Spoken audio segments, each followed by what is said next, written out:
Hey guys, welcome back to TavisTalk, the internet advice column show that you're watching. Let's get to the first letter. Hey Tavis, I'm getting a dog soon and need a cool name. Thanks, Shane.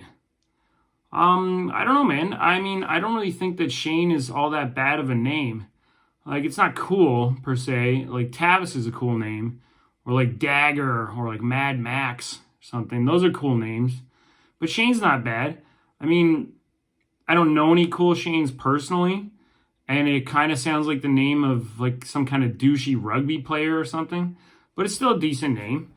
When I hear Shane, I immediately think of the character from Degrassi who took acid and jumped off a bridge, but maybe that's just me. Now, as for the dog, I don't really think it matters what your name is to a dog. Like, I don't really think dogs care what their owner's name is if they don't even know what names really are. To be honest, dogs can't actually talk or anything. They mainly just like going for walks and chewing sticks and stuff like that. So I guess to sum it up, keep your name and go ahead and get the dog and have fun. Actually, come to think of it, you'll likely have to come up with a name for the dog itself. You should have written in and asked about that. I have tons of great dog names. Anyway, thanks for writing and good luck.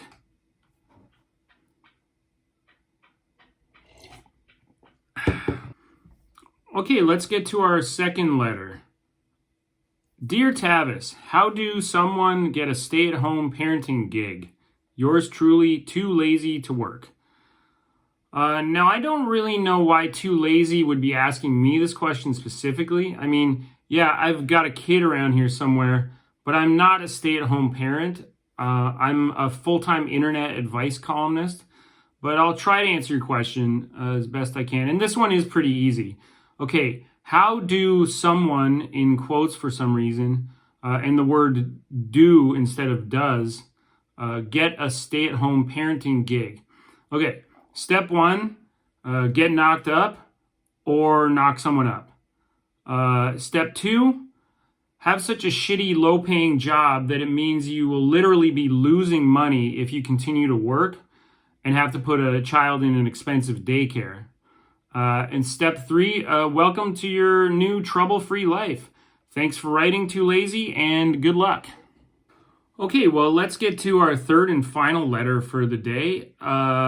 Hello, Tabis, spelled incorrectly. So first-time emailer, long-time watcher, thank you for that. My question is, what advice would you give an amateur comedian who has trouble breaking character on stage? And do you have any tricks of the trade? Regards, Jelly Beans. So thank you for writing, Jelly Beans. So first things first, comedy is dead. Advice columns is where it's at. This is a new world, like Kevin Costner's Waterworld, okay? And much like Tom Petty in Kevin Costner's movie The Postman, I've moved on to other things. Sometimes you just have to leave it all behind, Much like Kevin Costner left the white man's world behind in Dances with Wolves. Tin Cup was also a great movie. Secondly, Jelly Beans is a terrible name to use for this particular letter. What do jelly beans have to do with any of this? Maybe you should have been like Broken Funny Bone or something like that. Like something funny, So anyway, Jelly Bones, or whatever their name is, must be aware that I used to do stand-up comedy before I hung it up to stay home all day against my will. But I'll still try to answer your question as best as I can. I guess the first thing I would say is the future of live comedy is unclear at the moment. If I were you, I'd focus a lot more on something like inventing the cure for pandemics. That seems like it's going to be a real growth industry in the future. But let's see.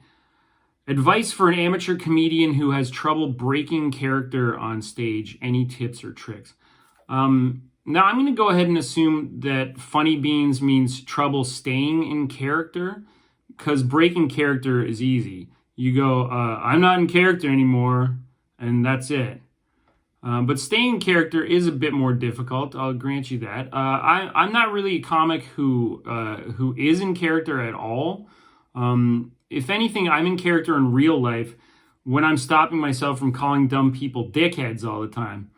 But on stage, I'm free. I can call people assholes for even the slightest transgression. And not only do they love it, but they pay me money for it. Okay? It's honestly, to me, it's the third best job in the world. The second best being a parent, and the number one job, internet advice column guy. As for characters, I guess to some degree, all comedians are playing a character. The character of the person telling what they know to be a funny story, but pretending it's not really that funny and not laughing.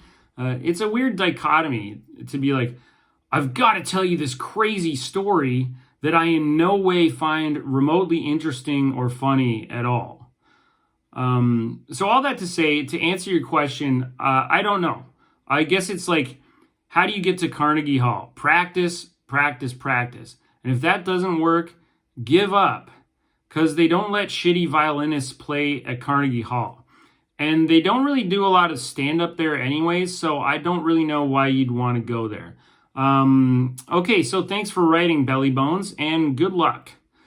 So that's it for this episode, guys. If you have any advice questions, please send them to TavisTalk, TavisTalk, @gmail.com. And until then, I remain the floor of a rabbit processing factory. I'm all ears. Thanks, and remember, the only difference between being lost and being found is knowing where you are. Thanks, guys. See you next time.